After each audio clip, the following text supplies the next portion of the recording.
2023년 4월 20일 미국 텍사스주에서 스페이스X가 스타쉽을 발사했습니다. 이 발사체는 길이 120m의 로켓으로 무려 아파트 40층 정도의 높이에 해당합니다. 위쪽 스타쉽에는 100명가량의 승객을 태울 수 있다고 하는데요. 스타쉽에 승객을 몇 명이나 태울 수 있는지가 왜 중요할까요? 스타쉽은 추후 승객들을 태우고 화성에 갈 목표를 가지고 있습니다. 화성은 과거 수세기 동안 인류의 관심 주제였습니다. 특히 최근에 화성은 인간이 거주할 수 있는 행성으로 만드는 과정, 즉 테라포밍이 고려되고 있기도 합니다. 여기서 우리는 한 가지 의문이 들 수 있습니다. 지구가 있는데 왜 굳이 화성을 가야 하지? 우리는 지구에서 평생 살아갈 수 있을까요?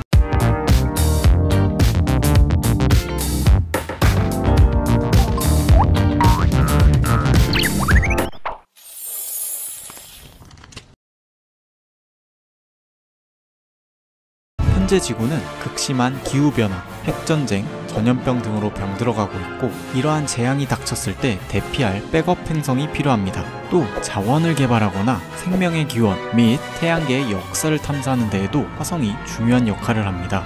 그 외에도 인간의 호기심과 야망 또한 이유가 될 수 있습니다. 우리 모두 한 번쯤 외계 생명체, 지구 이외의 또 다른 행성의 삶을 꿈꾸기도 하니까요. 이러한 여러 가지 이유들로 지구와 닮은 행성이면서 가까운 행성인 화성이 후보지로 선정된 것입니다. 그렇다면 지구 종말에 맞춰 테라포밍한 화성에 사람들이 이주할 수 있을까요? 화성을 테라포밍하기 위해서 몇 가지 악조건을 이겨내야 합니다. 첫 번째 악조건은 거리입니다. 화성을 테라포밍하기 위해서는 가장 먼저 우주선이 화성에 도착해 지구와를 위한 작업을 실시해야 할 것입니다. 하지만 지구와 화성 사이의 거리가 매우 멀어 크고 안정적인 로켓을 발사하는 것이 쉽지 않습니다. 지구와 화성 사이의 거리는 공전으로 인해 일정하지 않지만 가까울 때는 약 5천만 킬로미터, 멀 때는 약 1억 킬로미터 정도 떨어져 있게 됩니다. 그렇다면 가장 가까워져 갈 때 우주선을 발사하는 것이 가장 효율적일 것입니다. 주기를 예상해보면 2018년에서 20년 사이에 가장 가까워진 시기가 있었고 앞으로 2033년에서 35년 사이에 다시 가까워지는 시기가 있어 이때가 절호의 기회가 되지 않을까 싶습니다.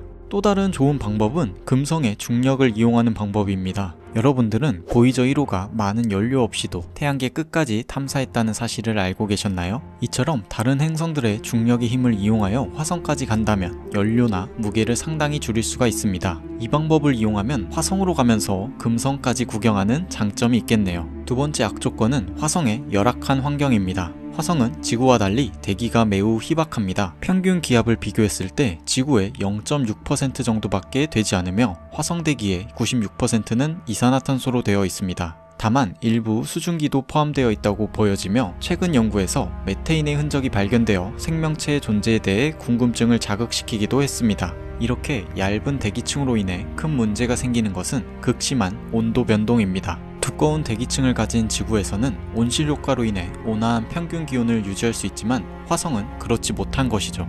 이러한 화성의 악조건에 일론 머스크는 이렇게 말했습니다. 화성 극지방에 핵미사일 1만 개 이상을 터뜨리면 얼음이 녹으면서 땅에 갇혀있던 이산화탄소가 대기 중으로 방출돼 화성을 따뜻하게 만들 수 있다 라고 말입니다. 세 번째 악조건은 먼지 폭풍입니다. 1971년 메리너 9호가 화성에 도착했습니다. 도착 당시 먼지 폭풍으로 인해 땅을 분간하기 어려울 정도였고 이러한 먼지 폭풍이 매우 빈번하게 일어난다는 사실을 알아내었습니다. 먼지 폭풍의 풍속은 초속 17m에서 빠르면 초속 26m에 해당했고 먼지 폭풍으로 인해 화성으로 들어오는 빛이 거의 완벽히 차단되어 기온이 10도에서 50도가량 큰 폭으로 떨어졌습니다. 다만 한 가지 안심할 부분은 화성의 대기가 매우 희박하기에 사람이 느끼는 폭풍의 풍속은 지구에서 평소에 부는 바람 정도에 미치지 못한다는 분석도 있다는 것입니다. 마지막으로는 건강상의 문제입니다. 화성은 지구 중력의 3분의 1 수준이기 때문에 저중력으로 인한 건강, 심리적 문제가 생깁니다. 중력이 약해져 혈액순환에 문제가 생길 수 있고 불면증과 스트레스가 심할 수 있습니다. 실제 가상실험 결과 몸이 둔해지고 생체 리듬이 깨짐은 물론이고 수면의 질이 전반적으로 나빠졌다고 합니다. 그 외에도 근력이 매우 약화될 수 있고 뼈에서 칼슘량이 줄어 골다공증을 유발하기도 합니다. 이렇게 많은 문제가 있음에도 불구하고 백업 행성의 필요성이 계속 제시되고 행성 식민지화에 대해 논의하면서 최악의 후보들 중 0순위에 해당하는 화성을 택하게 된 것입니다. 그렇다면 스페이스X의 스타쉽 발사는 성공적으로 끝났을까요? 이번 시험 비행은 스타쉽이 폭발하며 실패로 끝났지만 일론 머스크는 수개월 후 다시 시험 발사에 나설 뜻을 밝혔다고 합니다.